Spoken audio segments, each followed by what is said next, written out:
요즘은 우리가 언제 어디서든지 설교를 들을 수가 있고 간증 같은 것을 들을 수가 있습니다. 너무 편리한 세상에 삽니다. 옛날에는요, 집회에 꼭 참석을 해야 간증을 들을 수가 있었고 또 교회에 꼭 와야지만 설교를 들을 수 있었는데, 요즘에는 그저 엄지손가락 하나만 이렇게 하고 뭐 클릭만 몇 번 하면 언제든지 좋은 설교의 말씀이라든지 신앙 간증을 들을 수가 있는 그런 시대에 저희들이 살고 있습니다. 여러분들은 교회에서든지 아니면 뭐 인터넷을 통해서든지 신앙의 간증을 들을 때 어떤 마음을 갖습니까? 저는 많은 경우에 참 감동을 많이 받습니다. 뭐 설교 들을 때도 그렇지만 신앙 간증을 들을 때에 정말 극적인, 또 너무나도 힘들고 어려운 그런 상황 속에서 하나님이 그와 함께 하시면서 그 모든 것들을 이겨나가면서 또 하나님이 그를 통해서 큰 일들을 행하시고 업적들을 이루시는 것을 볼 때 정말 감동이 되고요, 어떨 때 너무 큰 은혜를 받는 거예요. 정말 큰 은혜를 받아요. 그런데 여러분 이런 걸 경험해 봤는지 모르겠지만은 설교를 들을 때나 또 이렇게 신앙 간증을 특별히 들을 때 은혜를 많이 받거든요.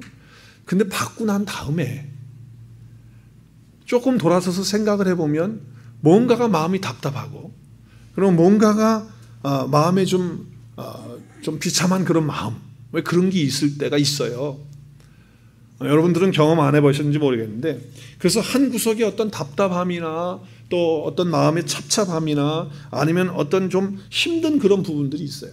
그 이유를 찾아보면 왜 그러냐면요, 많은 경우 이런 경우가 그렇게 됩니다. 그분의 간증을 들을 때 저분은 정말 신앙으로 하나님 안에서 살면서 엄청난 축복을 받고 또 하나님의 놀라운 역사 가운데서 저렇게 큰 일들을 행하셨구나. 그런데 나는 뭐지? 나는 어려서부터 또 오랫동안 이렇게 신앙생활하고 또 직분도 가지고 있고 교회를 열심히 빠지지 않고 나가고 있는데 나에게는 왜 이와 같이 뜨거운 역사가 없고 충만한 그런 어떤 일들이 이루어서 정말 사람들이 놀랄 만큼 감동을 받을 만큼 그런 업적도 이루지 못하고 있을까 하는 그런 비교의 생각이 들어오면서 마음이 찹찹해지는 거예요. 내가 이거 신앙생활 제대로 하고 있는 건지, 저 사람은 저렇게 위대하고 큰 일을 행하는데 나는 왜 이럴까? 내 신앙이 이거 바른 거 맞은가? 내 신앙은 왜 이렇게 초라하지? 왜 나는 이렇게 부족하지? 나는 왜 이렇게 신앙이 그 사람같이 못하지? 라고 하는 그런 생각을 갖게 되면서 완전히 사람이 이렇게 낙심이 되고 또 뭐라고 그러죠? 그런 정말 초라해지는 그런 모습들을 우리가 볼 수가 있습니다. 여러분 그런 생각 안 하셨습니까? 참 그렇다면 좋은 신앙을 갖고 계시는 거예요. 그래서 그렇게 되면 어떻게 되는 줄 아세요?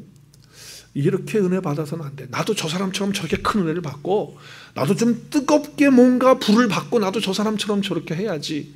이렇게 해갖고는 안 될 것 같아. 지금 내 신앙생활은 뭔가가 이게 좀 아니야, 이거 아니야. 이렇게 해갖고는 안 돼. 나도 저 사람처럼 돼야 돼. 그러면서 이제 어떻게 합니까? 이거 말고 더 큰 은혜 내가 받고 더 큰 축복 받고 그리고 뜨거운 거 좀 뭔가 좀 체험하고 이렇게 해서 큰 일을 나도 좀 이루어서 간증도 하고 좀 그래야 되겠다. 이래가지고서는 찾아다니기 시작합니다. 어디 그런 게 있나. 그래가지고 여기도 문을 두드려보고 저기도 문을 두드려봐요.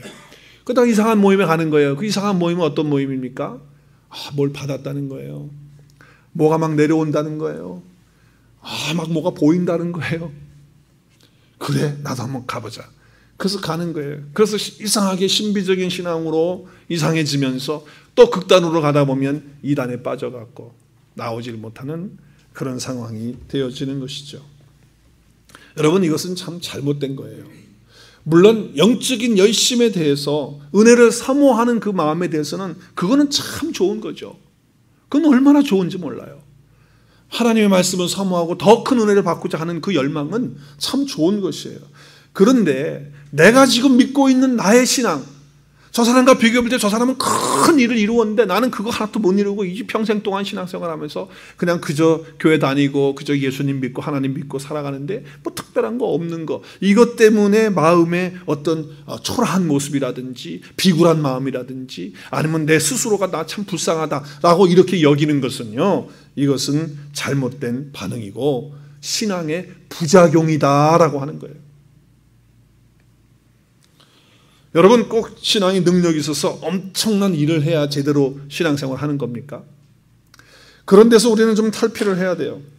나에게는 어떤 주목할 만한 거 없을 수 있어요. 사람들이 인정해 주지 못하는 어떤 그런 것들이 내 삶 가운데 결과로 나타나지 않을 수도 있어요. 오랫동안 신앙생활을 했지만.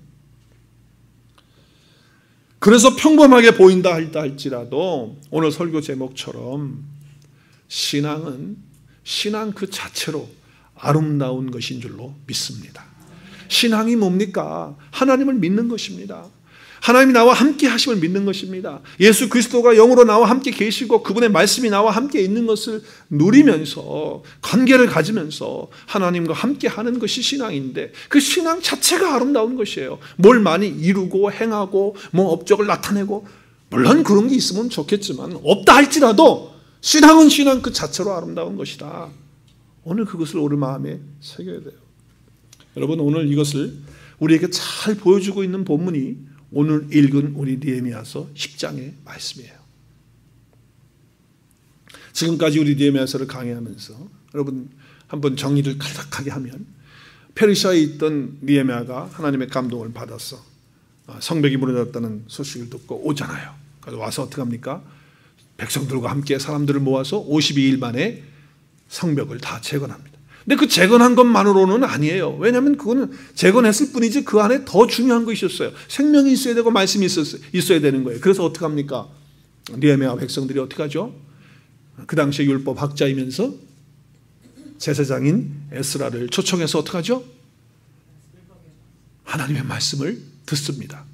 30분 듣는가요? 6시간. 할렐루야. 잘 기억하고 계셔서 감사합니다. 온종일 듣는 겁니다. 그것도 서서. 근데 그 말씀을 잘 못 깨달을 때 옆에 있는 분들이 또 깨닫게 해주고 또 에스라가 깨닫게 해주면서 해석해 줄 때에 감동을 받아요. 그 깨달으면서 은혜를 받아요. 그래서 펑펑 울기 시작합니다. 하나님 놀라우신 은혜 가운데서. 그러면서 그 예루살렘이 다시 예배의 그런 어떤 은혜의 자리로 회복되어지는 그런 축복이 그 가운데 일어나게 됐습니다. 그러면서 또 어떻게 됩니까? 우리가 지금 여호수아 이후에 500년 동안에 하나님께서 지키라고 하는 절기 가운데 초막절이 7월 15일인데 7월 1일 날 이와 같은 일이 수문학 관장 앞에서 일어났어요. 그 깨달으면서 우리가 이제 그 절기를 지켜야 되겠다. 그러면서 초막절을 일주일 동안 지키면서 또 하나님이 주시는 어마어마한 은혜를 주니까 그 은혜 가운데서 말씀 가운데서 통곡을 하면서 회개하고 그의 삶을 다 돌이키면서 하나님 앞에 새롭게 살겠다고 다짐하면서 하나님께 돌아오는 회개의 역사가 그 가운데 일어나게 된 거예요. 그러고 난 다음에 이제 9장 마지막 부분과 오늘 10장에서 어떻게 합니까? 다시 하나님과 우리가 깨졌던 그 약속을, 그 언약을 다시 체결하면서 다시 확인하면서 그러면서 언약을 맺으면서 우리가 정말 올바른 신앙생활을 하겠다라고 하는 것이죠. 그런데 그냥 하는 것이 아니고 이제는 기록까지 하고 그리고 사람들의 이름을 다 나도 이렇게 하겠다, 나도 이렇게 하겠다, 나도 이 언약 지키겠다, 나도 이제 하나님 앞에 이렇게 하겠다. 그래서 사인을 다 하고 서명을 다 하고 그리고 임봉을 해가지고 하나님 앞에 가지고 나오는 그 일이 오늘 있는 그런 일입니다. 자, 오늘 9장 마지막 절 우리가 지난번에도 함께 봤는데요. 9장 39절을 보면 자, 이제 이 모든 일로 말미암아 이제 견고한 언약, 하나님과 언약했던 깨졌던 그 언약을 다시 세워서 어떻게 하자고요? 세워서 어떻게 해요? 기록하는 거예요. 이제 기록해요. 그래서 우리 방백들과 레위 사람들과 제사장들이 다 어떻게 해요? 인복했다. 인복했다는 것은 이름을 서명하고 그리고 시를 했다는 거예요. 지금 그렇게 한 겁니다. 자, 그러고 난 다음에 어떻게 해요? 오늘 10장 1절부터 27절까지 뭐가 나옵니까? 그 서명한 사람들의 명단이 쫙 나오고 있어요. 세어보셨나요? 몇 명인가? 몇 명일까요? 제가 카운트 해보니까 84명이에요. 84명의 명단이 쫙 나와요. 근데 누가 제일 먼저 나옵니까? 10장 1절에 누가 제일 먼저 나오죠? 사인한 사람 중에 첫 번째 누가예요? 누가? 하가랴의 아들 누구요? 총독? 느헤미야가 제일 먼저 서명을 합니다.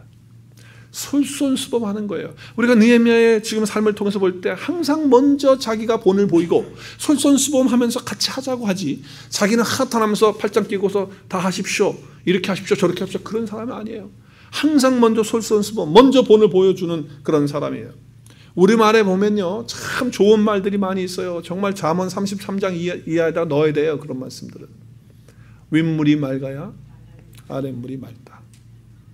윗물이 맑아야 아랫물이 맑은 거예요. 지금 총독인 느헤미야는요 자기가 먼저 솔선수범해서 내가 하나님의 언약을 그렇게 지키겠다, 내 이름을 먼저 쓰자, 자기 이름을 먼저 쓰고 헌신하는 거예요. 그리고 거기에 내 삶을 올인하는 거예요. 그러니까 그 뒤에 누가 따라옵니까? 제사장들도 나도 그렇게 하겠다. 그 다음에 또 누가 옵니까? 레위인들도 나도 그렇게 하겠다. 그 다음에 또 누가 옵니까? 백성의 방백들이 나도 하겠다고 다 이름을 넣는 거예요. 네, 목사가 목사 일을 제대로 하지도 않으면서 누구 보러 이거 하십시오 저거 하십시오 한다 그러면 여러분 하겠어요? 목사가 성경도 안 읽으면서 성경 읽으라면 여러분 읽겠어요? 목사가 기도도 안 하면서 우리 기도하십시다 하면 여러분 기도하겠어요? 목사가 전도도 한 번도 안 하면서 우리 전도해야 합니다 하면 여러분 그 말이 먹혀요? 안 먹히죠. 먼저 솔선수범할 때 그 뒤를 따라서 사람들이 또 성도들이 장로님들이 또 우리 권사님들이 집사님들이 함께 해서 오게 되는 줄로 믿습니다. 네. 장로님들은 누구보다 교회 일찍 오셔서 교회를 돌아보고 우리 교회 할렐루야 얼마나 감사해요. 늦게까지 계셔서 다 성도들 보내고 안부하고 인사하고 배웅하고 위로해주고 섬기고 그렇게 하면서 교회에서 일할 때도 가장 먼저 앞장서서 솔선수범해서 이거 합시다 함께 앞장서가지고 하면 뒤에서 권사님들이 또 힘을 바치고 그 뒤에서 또 집사님들이 따라서 하고 할렐루야. 그리고 성도들이 으쌰으쌰 하면서 오는 거가 아니겠냐 이 말이에요. 오늘 보세요. 느헤미야가 맨 뒤에 누가 사인 하나 먼저 하나 보고 앉아가지고 저 사람 해야 되는데 왜 안 하지? 그러고 있었다면 누가 하겠냐고요? 아무도 안 해요. 그래서 윗물이 맑아야 아랫물이 맑다는 얘기는 참 맞는 말이다 라고 하는 것입니다. 여러분 물을요 거꾸로 흘릴 수는 없어요. 백성의 방백들이 다 소명하고 난 다음에 느헤미야가 합니까? 아니에요. 느헤미야가 먼저 충성을 하겠다, 내가 하나님 앞에 언약을 철저하게 내가 먼저 지키고 내가 먼저 사인할게 했을 때 다른 사람들이 함께 쭉 따라 나오는 거예요. 그래서 보세요. 10장 27절까지 쭉 보면 84명 나온다 그랬죠. 2절부터 8절까지 보면 제사장의 명단이에요. 23명. 그리고 9절부터 13절은 레위인들 19명 나와요. 그 다음에 14절에서 27절 보면 백성의 방백들, 지도자들이죠. 44명이 나와요. 그래서 총 84명이 나와요. 그리고 난 다음에 온 백성들이 다 함께 우리도 그렇게 하겠습니다 하고 따라오는 거예요. 리더가 이렇게 솔선수범하고 이렇게 나갈 때 그렇게 된다는 거예요. 왜 이렇게 언약을 세우면서 서명을 하고 임봉을 하고 그 사람들의 명단을 다 공개하고 있죠? 무슨 얘기죠? 이거 지금 뭐 하려고 이렇게 이름을 쭉 여기다가 나열하고 있습니까? 뭐 때문에 이러죠? 그냥 대충 넘어가지 않겠다는 거 아닙니까? 각오가 대단하다는 거예요. 우리가 하나님 앞에 언약 지키는 것을 철저하게 이렇게 지키겠다. 아름다운 신앙생활을 우리가 이렇게 하겠다라고 하는 결단을 보여주는 그런 내용이죠. 그런데 그렇게 여러분 결단하고 난 다음에 그리고 사인까지 다 하고 임봉을 하고 난 다음에 그들이 한 것들이 뭐냐라고 하는 것이 28절에서 39절까지 쭉 나와요. 근데 여러분 놀라지 마세요. 그들이 한 게 무슨 큰 업적을 한 게 아니에요. 우리가 읽어봤지만 뭐 특별한 거 있습니까 지금? 어떤 엄청난 사역을 하고 있습니까? 그게 아니라는 겁니다. 오늘 여기 특별한 건 아무것도 없어도 역사를 바꿀 만한 그런 어떤 일이 지금 이 안에 28절에서 39절까지 그게 없어요. 근데 쭉 읽어보면 읽어볼수록 너무 평범한 거예요. 예수 믿는 사람이라면, 하나님 믿는 사람이라면 그냥 하는 것들, 그거를 얘기하고 있는 거예요. 뭐 특별하게 뭐 엄청난 걸 한 게 아니고. 그렇게 하나님 앞에, 말씀 앞에서 회개하고 대단한 결단을 하고 기도하고 언약을 맺고 서명까지 했다면 무슨 일을 크게 해야 되지 않겠냐 이 말이에요. 그런데 그냥 평범한 하나님 믿는 사람들이 그저 그냥 그렇게 하는 것들, 당연히 해야 되는 평범한 그런 일들을 얘기하고 있다. 우리도 마찬가지예요. 우리가 미국에 살면서 이민 와서 소수민족으로 이민자의 삶을 살면서 참 서럽기도 할 때가 있고 또 힘들 때도 있고 그래요. 그렇지만 우리가 예수님 믿고 살기 때문에 신앙생활 하는 가운데 좀 평범하고 또 어제와 오늘도 뭐 별 차이 없을 거고 내일도 뭐 큰 변화 없을 거예요. 그냥 평범한 그런 삶일 것입니다. 그런 신앙생활일 거예요. 아무리 찾아봐도 다른 사람 앞에 내놓고 나 이거 했어 이렇게 할 만한 거 없이 그냥 살아갈 수 있을지도 모르겠어요. 어떤 위대한 일들을 이루지 못하고 또 깜짝 놀랄 만한 그런 간증도 나에게 없을 수도 있습니다. 그러나 오늘 예배에서 10장 말씀을 통해서 우리에게 중요한 메시지를 주는 것은 그겁니다. 정말 우리가 하나님 앞에 바른 신앙생활을 할 때 무슨 특별한 것이 아니고 그냥 예수 믿는 사람으로 하나님 믿는 사람으로 해야 되는 그냥 쉽고 평범한 일들을 그냥 해나가는 거예요. 그것이 신앙이에요. 그래서 신앙은요, 그 신앙 자체가 아름다운 것인 줄로 믿습니다. 특별한 게 있어서 아름다운 게 아니에요. 하나님 나와 함께 계시고 내가 하나님 믿고 내가 이제 하나님과 함께 하다가 하나님 부르시면 내 처음 가는 거, 그게 얼마나 단순하면서도 평범한 삶이에요. 사랑하는 성도 여러분, 평범하게 신앙생활 한다는 것 절대로 아무것도 아니라는 것을 오늘 우리가 이 말씀을 통해서 좀 기억하셨으면 좋겠고, 또 내가 좀 부족하고 좀 모자란다 할지라도 신앙이라는 것은 아름답다라고 하는 것 마음에 새겨야 되는 거예요. 신앙 자체가 귀한 것이기 때문에 그래요. 자, 그러면 오늘 본문을 통해서 그럼 이스라엘 백성들이 이렇게 결단하고 이렇게 하나님 앞에 이름까지 써가면서 서명까지 하면서 임봉을 하면서 이렇게 헌신하고 이렇게 할 때 이들이 뭘 했느냐는 거예요. 오늘 말씀에서 33절과 또 32절 이런 말씀들을 보면 첫 번째, 당연한 걸 한 거예요. 뭘 했느냐? 예배의 삶을 했다는 것입니다. 오늘 본문에서 예배라고 하는 단어는 안 나옵니다. 그러나 여러분 말씀을 쭉 보면 예배의 기본이 되어지고 또 예배의 그런 부분들이 쫙 깔려 있는 것을 볼 수가 있어요. 자, 오늘 33절에도 보면 진설병은 성전 안에 들어있는 떡을 차려놓은 상입니다. 그리고 항상 드리는 소제, 항상 드리는 번제, 또 뒤에 가서 이스라엘이 원하는 속죄제, 이게 다 뭡니까? 하나님 앞에 제사 드리는 것들 중에 몇 가지를 지금 얘기하고 있어요. 뒤에 가면 거제도 나오죠. 소제는 곡식으로 주님 앞에 드리는 거예요. 예배를 드리는 거죠. 번제는 다 짐승을 태워서 드리는 거죠. 속죄제는 피를 흘려서 그 죄를 속하는 그런 예배를 제사를 드리는 것이죠. 그러니까 결국은요, 지금 그렇게 결단하고 그렇게 각오하고 사인까지 해서 내가 하나님 앞에 언약을 지키겠다고 하면서 고작 한다는 게 우리가 당연히 하는 거, 예배 드리는 거 하고 있는 거예요. 그들이 무슨 엄청난 큰 일을 한 것이 아니라는 거예요. 32절에도 보면 우리가 또 스스로 규례를 정하기를 해마다 각기 세겔의 3분의 1을 수납하여 하나님의 전에 드리는 거, 그죠? 하나님 앞에 드리는 거, 예배 드리는 거, 나와서 함께 하는 거, 그걸 한 거예요. 매번 예배의 시간을 기억하고 지킨 그런 예배의 삶을 산 사람들은요, 그 예배 생활만 한 것 가지고 하나님 보실 때에 얼마나 아름다운 것인지 모른다는 거예요. 여러분이 오늘 이처럼 하나님 앞에 나와서 만사를 다 제껴놓고 주님 앞에서 이렇게 예배를 드린다고 하는 것은, 예배를 드리는 신앙이라고 하는 것은요, 그 어떤 것보다도 하나님 앞에서 아름다운 것인 줄로 믿으시기를 바랍니다. 정말 그 신앙은 귀한 거예요. 소중한 거예요. 시간이 얼마나 바쁘고 또 시간이 우리가 쫓기는 그런 인생을 사는데 그런 시간 앞에서 하나님 앞에 나와 예배를 드린다는 것, 엄청난 일이죠. 31절과 33절에 보면 안식일에 대한 말씀이 나와요. 안식일에 대한 말씀. 여러분, 안식일과 주일은 같은 건가요? 향수 모임 하신 분들은 알죠. 안식일과 주일은 다른 거예요. 틀려요. 뭐가 틀릴까요? 안식일은 토요일이고 주일은 일요일이에요. 날짜부터가 틀려요. 또 안식일은 주의 마지막이고요, 주일은요 주의 첫날이에요. 그죠? 네. 그 달라요. 근데 그것보다도 어떤 분들은 그러죠. 그 안식일이 결국은 주일이 된 것이다, 이렇게 또 해석을 하시는 분들도 있어요. 그러나 사실 성경을 전체를 꿰뚫어 보면 그건 아니에요. 안식일이 주일이 되는 건 아니에요. 여러분, 안식일은요, 여러분 꼭 기억하셔야 돼요.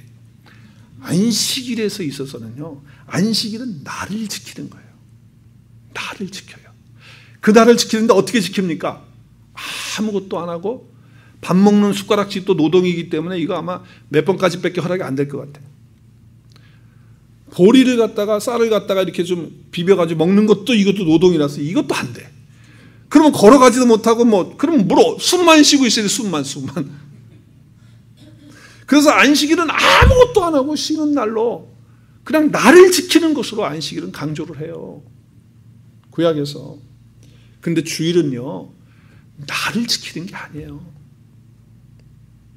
주일은 예배를 드리는 것인 줄로 믿습니다. 나를 지키는 게 아니에요. 하나님 앞에 예배가 중요한 거예요. 예배가. 그렇기 때문에 우리가 자주 말하는 주일 성수, 제가 성수중학교 나왔어요. 주일 성수. 우리 학교 이름은 거룩한 물이었는데 여기는 그게 아니고 거룩한 주일을 거룩하게 성수 지킨다라고 하는 거죠. 그래서 성수주일이라고 하는 거예요. 이것은 안식일에서 온 게 아니에요. 아무리 바쁘고 아무리 힘들고 어려워도 예배만큼은 절대로 기억하고 지키겠다. 예배를 하나님 앞에 결단코 쉬지 않겠다. 내 삶 전체가 다 예배다. 그리고 나의 삶 속에서 하나님과 교통하고 하나님과 교제하는 그 예배의 삶이 주일에서부터 시작해서 하루 종일 또 그리고 일주일 내내 그렇게 예배의 삶을 사는 것, 이것이 주일 성수의 개념이에요. 여러분, 아무리 어려운 날도 힘든 날도 몸이 쓰러져서 죽지 않을 만큼 되면요, 주일에 와서 예배를 하셔야 돼요.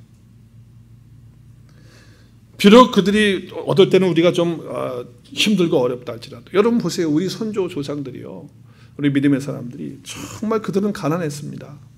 그리고 못 살았어요. 전쟁 이후에도 그렇지만 그 전에도 일제시대에도 마찬가지고.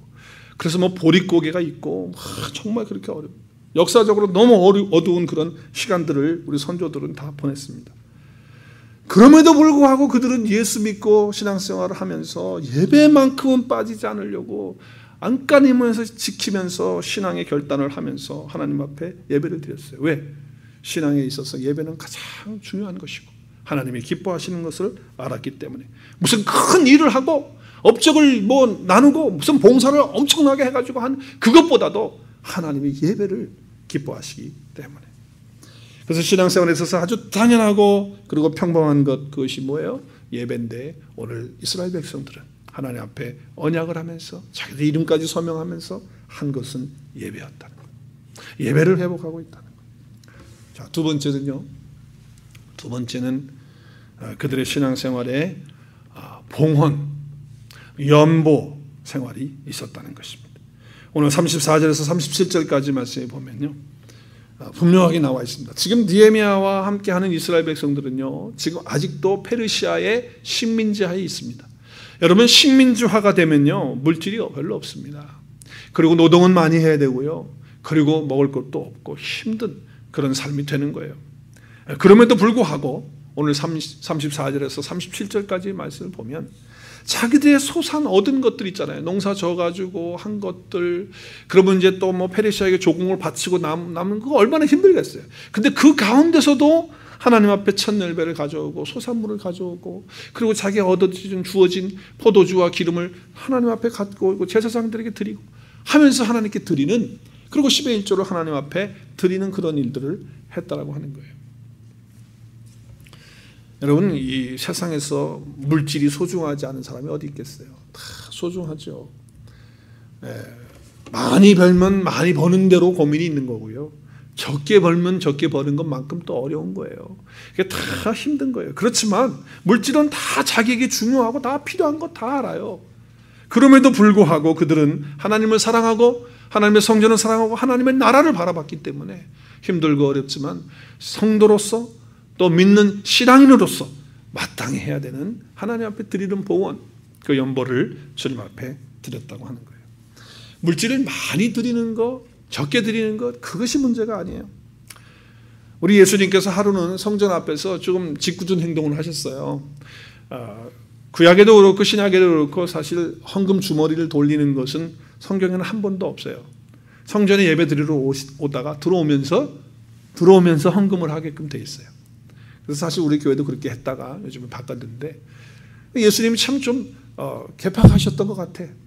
그래서 성전 문 앞에 앉으셔가지고 성도들 막 왔다 갔다 하는데 헌금하는 걸 보는 거예요. 얼마나 하는지를 보는지. 성경에 보니까 그런 표현은 아니고 어떻게 하는가 보시려고 앉으셨다는 거예요. 성전 문 앞에 앉으셨어요. 근데 뭐 돈 많은 사람들이 봉투가 없었던 모양이죠. 그러니까 돈을 얼마큼 하는지 다 보였던 것 같아. 그래서 돈 많은 풍요로운 사람은요, 헌금을 막 지폐로 많이 이렇게 갖다 넣는 거예요. 그리고 또 들어가서 예배 드리고. 그럼 많은 사람들이 와서 헌금을 하는데 어느 여인 하나가 왔는데 과부예요. 그런데 지폐가 없어요. 너무 가난하게 사는 거예요. 마가복음에 나오죠. 12장에 화면을 좀 보시면은 나오면 그럼 어떻게 합니까? 2렙돈이라고 하는 건 동전 같은 거. 정말 요즘 말로 말하면 우리 뭐 쿼로 정도 되는 거밖에 안 되는 그 돈이에요.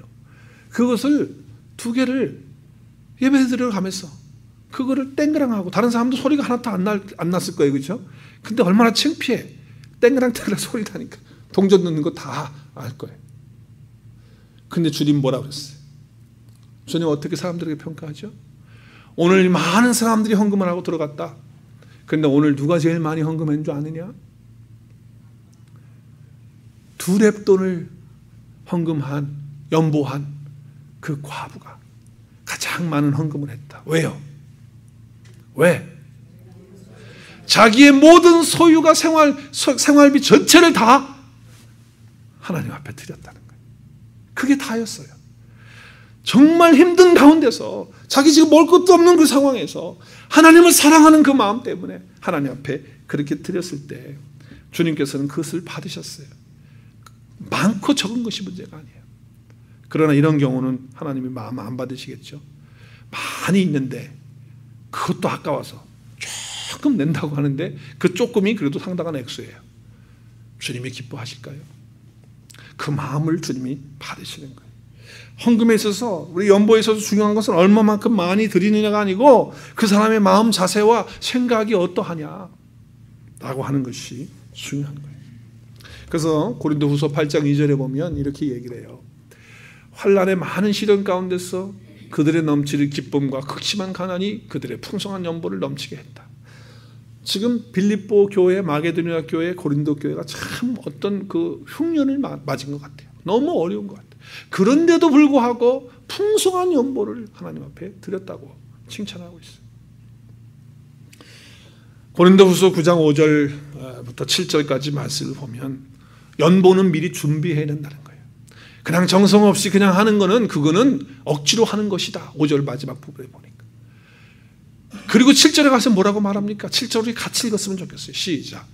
각각 그 마음에 정한 대로 할 것이요 인색함이나 억지로 하지 말지니 하나님은 즐겨내는 자를 사랑하십니다. 하나님이 돈이 없어서요? 하나님이 가난해서요? 아니에요. 모든 것이 다 하나님의 것인데 우리가 어떻게 마음을 가지고 하나님 앞에 드리느냐 하는 것을 하나님 받으시고 그것을 사랑하신다라고 말씀하고 있어요. 우리 할머니 할아버지 또 우리 어머니 얘기가 보릿고개 때 하면서 얘기를 쭉 해요. 그러면 저는 마음속에 속으로 어릴 때 그랬어요. 아니 마켓 가서 사 먹으면 되고 냉장고 열어서 먹으면 되지 무슨 보릿고개. 어르신분들은 알 거예요. 정말 보릿고개에 쌀이 없어서 보리조차도 없어서 죽을 끓여서 식사를 하셔야 되는 그런 상황.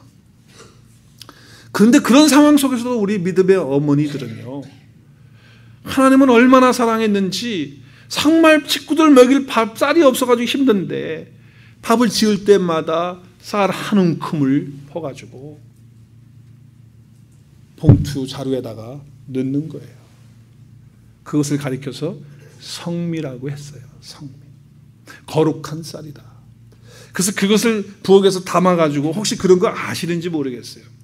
그래서 그거를 담아서 일주일 동안 밥할 때마다 한 움큼씩 자기도 먹을 게 없고 지금 식구들이 배고픈데 그거를 하나님께 드려야 하는 것도 구별해서 그 마음이죠. 마음.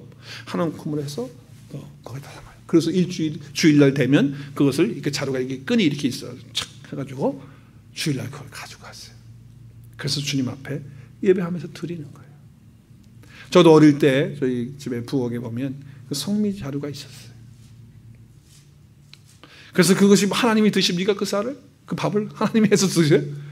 가난한 사람들이 먹고 목회자들과 사역하는 자들이 먹는 거예요.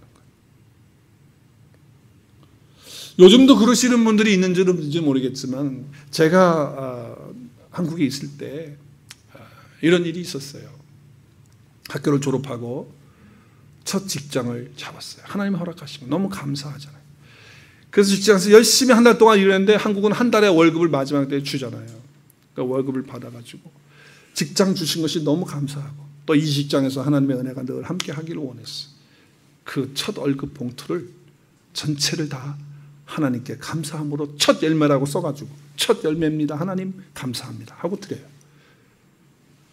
비즈니스 하시는 분들도 처음 개업을 해가지고 첫 번째 수입을 하나님 앞에 전적으로 다 드리면서 이 비즈니스 하나님의 것입니다. 하나님 받으시옵소서 하는 그런 믿음으로 그렇게 드리는 분들 봤어요. 네, 여러분 교회에서 어떤 큰 이벤트가 있다, 아니면 선교를 한다, 아니면 교회 건축을 한다라고 했을 때 사실 그 시대에 제가 어릴 때 시대에 정말 가난하게 사시는 분들이 많았거든요. 그런데 그 마음에 하나님께 드리고 싶은 마음이 있어가지고 자기들이 손에 낀 금가락지를 빼가지고 그거를 팔아서 하나님께 드리고요. 그리고 뭐 집에서 찾아가지고 폐물이라는 폐물은 다 해가지고 가지고 오고 심지어는 자기 머리칼을 잘라서 그 머리를 팔아가지고 하나님 앞에 드리는 그런 모습들을 저는 봤어요. 물론 그것이 내가 이렇게 드림으로 하나님 복 받기 위한 기복적인 그런 것이 아니라 정말 하나님을 사랑하는 마음에서 정말 하나님의 교회와 하나님의 나라를 생각하는 마음에서 그렇게 한다고 한다면 우리 하나님께서 그 신앙을 받으시고 그 신앙이야말로 아름다운 신앙이라고 인정해 주시고 칭찬해 주실 줄 믿습니다. 하나님은 억지로 하는 거 원치 않잖아요. 즐겨 하는 것, 정말 마음의 기쁨으로 하는 것 주께서 원하시는 거라는 거죠. 그런데 안타깝게도 한국교회가 마음이 아프죠. 물질에 치우치면서 봉헌과 연보가 헌금이 되면서 물질화되면서 문제가 되고 있는 거예요. 사실 봉헌은 헌신과 사랑으로 이해해야 되는데 자꾸 그것을 돈으로 이해하니까 그러나 교회가 타락하고 얼마나 많이 바치느냐, 이만큼 바쳐야 교회에서 뭘 직분도 주고 심지어는 뭐 정말 가슴 아픈 얘기가 아틀란타에서도 있어요. 장로하려면 얼마를 내라고 딱 그렇게 못을 박는다는 거예요. 이게 어디에 근거한 거냐 이 말이에요. 어디. 죄송한 얘기지만 한동안은 또 특별 강사 목사님들이 계셨어요. 헌금 잘 거둬들이는 목사님. 그래서 전화가 옵니다. 내가 당신 교회 갈게. 그러면 얼마 정도는 내가 다 헌금 거둬들일 수 있어 하면서 말이죠. 그래가지고 특별 부흥 강사, 헌금 거둬들이는 특별 강사. 그리고 막 작정하게 해가지고 막 쓰게 해가지고 막 내라고 그러고 그런 거 저 봤어요. 가슴 아픈 일이죠. 이건 정말 가슴 아픈 일이에요. 봉헌이 헌금이 그렇게 되는 게 아니잖아요. 정말 하나님의 은혜가 감사하고 그 사랑이 너무 고마워서 하나님의 은혜 갚고 그리고 정말 하나님의 나라를 위해서 나도 거기에 동참하고 싶은 그 신앙으로 그 하나님을 믿기 때문에 드리는 그런 헌신이 되고 연보가 되고 봉헌이 될 때 하나님 기뻐 받으시는 것이 된다. 오늘 지금 느헤미야가 이렇게 하고 있는 거예요. 그리고 거기 서명하고 있는 84명뿐 아니라 모든 백성들이 다 이와 같은 마음으로 하나님께 그렇게 드리고 있는 모습들을 보는 거예요. 무슨 큰일 했습니까? 뭐 업적을 이루었습니까? 아니에요. 당연히 성도로서 하나님의 은혜에 대한 보답을 하는 걸 하는 거예요. 그래서 신앙은 신앙 그 자체로 아름다운 것입니다. 할렐루야. 첫 번째가 뭐라고요? 예배 삶입니다. 두 번째는 뭐예요? 우리의 삶을 봉헌으로 연보로 주 앞에 드리는 것입니다. 그리고 오늘 세 번째 한 가지가 더 있어요. 그것은 세상에서 거룩한 삶, 구별된 삶, 성결한 삶을 사는 겁니다. 신앙생활에서 참 중요한 것이 이것이에요. 교회 안에서만 신앙생활이 아니고 신앙생활은 교회 바깥에서 세상에서 사는 거예요. 그래서 주님이 뭐라고 말씀해요? 너희는 교회 안에서 빛이다. 너희는 교회 안에서 소금이라고 그랬어요. 너희는 세상 속에서 빛이고 세상 속에서 소금이다 이 말이에요. 정확히 말하면 성도들은 세상 속에서 삶을 통해서 뭔가 구별되어진 모습들, 성별되어진 모습들, 그리고 거룩한 모습들을 보여야 된다. 세상 사람들이 살아가는 방식과 달라야 된다는 거예요. 세상 사람들과 방식이 달라야 돼요. 세상 사람들이 살아가는 삶의 기준은 세상의 방법으로 사는 거예요. 그럼 우리는 구별되어야 돼요. 그럼 어떻게 살아야 돼요? 우리는요. 오늘 말씀 29절에서 31절에 설명하고 있어요. 느헤미야서 10장 29절에서 31절 말씀에 보니까 여호와의 모든 명령과 규례들을 어떻게 하라고요? 율례를 어떻게 해요? 지켜서 그것을 따라가는 거예요. 우리는 하나님의 말씀을 따라서 나의 모든 삶의 방식을 살아가야 되는 줄로 믿습니다. 세상의 방식이 아니고 하나님의 방식은 하나님의 말씀이에요. 하나님의 말씀을 따라서 우리는 사는 거예요. 자, 그래서 성도는 세상의 삶의 원리와 구별되어지는 것인데 우리는 말씀을 따라 살기 때문에 세상을 따라 살지 않기 때문에 우리는 다른 삶을 사는 거예요. 그래서 여러분, 우리는 정말 최고의 어떤 우리의 삶의 기준은 하나님의 말씀이 돼야 되는 거예요. 그래야 우리는 구별되는 삶. 물론 성도지만 우리가 세상의 법과 질서를 따라가야 돼, 안 따라가야 돼요? 따라가야 되죠. 그 방식 따라가야 돼, 안 따라가야 돼요? 따라가야죠. 세상을 살아가면서 어떻게 미국 법을 안 따르고 어기면서 하나님의 법만 한다고 그렇게 할 수 있어요? 따라가야죠. 그러나 그것이 세상에서 지금 하고 있는, 미국에서 지금 하고 있는 어떤 합법적인 그것이 하나님의 말씀과 어긋난다고 하면 어떻게 할 거예요? 어떻게 해야 될 거예요? 우리는 그것을 따를 수가 없는 거예요. 동성연애가 합법화된다. 그래도 우리는 그 합법화 앞에 우리는 따라갈 수가 없어요. 하나님과 그분의 말씀에 맞지 않으면 우리는 그렇게 할 수 없는 거예요. 왜? 우리는 세상을 살지만 세상의 방법을 따라가는 사람들이 아니고 하나님의 말씀을 따라 사는 사람이기 때문에 그런 것입니다. 성도의 삶이 그래서 구별되어야 되는 거예요. 윤리적으로도 그렇고요. 도덕적으로도 그렇고요. 뭔가 달라야죠. 구별되어야 된단 말이에요. 성결해야 된단 말이에요. 여러분 로마 시대도 그렇고 초대교회 시대도 그렇고 오늘날도 마찬가지예요. 똑같아요. 그것이 신앙이에요. 신앙이 별거 아니에요. 큰 일을 이루었어요? 지금 아니에요. 이들은 지금 하나님 앞에서 거룩한 삶을, 구별된 삶을 살아요. 그러면서 첫 번째로 예를 드린 게 뭐예요? 오늘 30절에 우리의 딸들을 이방인들에게 주지 않고 며느리들을 거기서 데리고 오지 않겠다는 거예요. 그리고 하나님 앞에 지켜야 되는 그 지키는 안식일과 성일에 대해서 철저하게 지키겠다고 하는 것입니다. 여러분, 우리가 정말 이방 사람이라는 것은 여기서 하나님 없이 자기 방법대로 자기 생각대로 살아가는 사람이에요. 여러분, 솔로몬이 왜 망했어요? 여자 많이 거려서 망했어요? 이방 나라들의 그 왕들의 공주들을 다 정략 결혼을 해가지고 전쟁 없이 평화롭게 살려고 인간적인 방법을 쓴 거예요. 그런데 솔로몬의 궁전에 올 때 그냥 옵니까? 자기들이 섬기는 이방신들을 다 가지고 솔로몬 궁전에 다 온 거예요. 심지어는 예루살렘 성전 안에까지 다 갖고 들어오는 거예요. 왜? 왕이 다 허락하니까. 내가 왕의 부인인데. 결국은 그게 다 망하는 길이었어요. 그래서 남북으로 갈라지게 되고 그리고 결국에는 나라가 다 망하는 거예요. 그래서 고린도후서 6장에도 14절 이하에 보면 우리 같이 한번 읽을까요? 14절 시작. 너희는 믿지 않는 자들과 멍에를 함께 하지 말라. 어떻게 불법이 의와 함께 할 수 있으며 빛이 어둠과 어떻게 같이 가며 사귀며 그리스도와 벨리알이 어찌 조화가 되고 믿는 자와 믿지 않는 자가 어찌 상관할 수 있겠느냐. 하나님의 성전이 우상과 어찌 일치가 될 수 있겠느냐. 안 된다는 거예요. 결혼은요, 연합입니다. 결혼은 연합이에요. 그래서 그들이 나의 백성이 되고 나는 하나님의 자녀가 되고 하나님은 우리 하나님이 되는 그런 축복이 있기 위해서는 믿음의 결혼을 해야 된다. 실제적으로 그런 부분들을 이야기하고 있는 것입니다.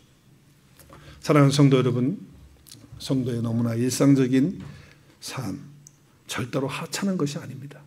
무슨 특별한 간증이 없어도, 무슨 특별한 위대한 일을 나를 통해서 한 업적이 없고 나타난 거 없다 할지라도 신앙은 신앙이에요.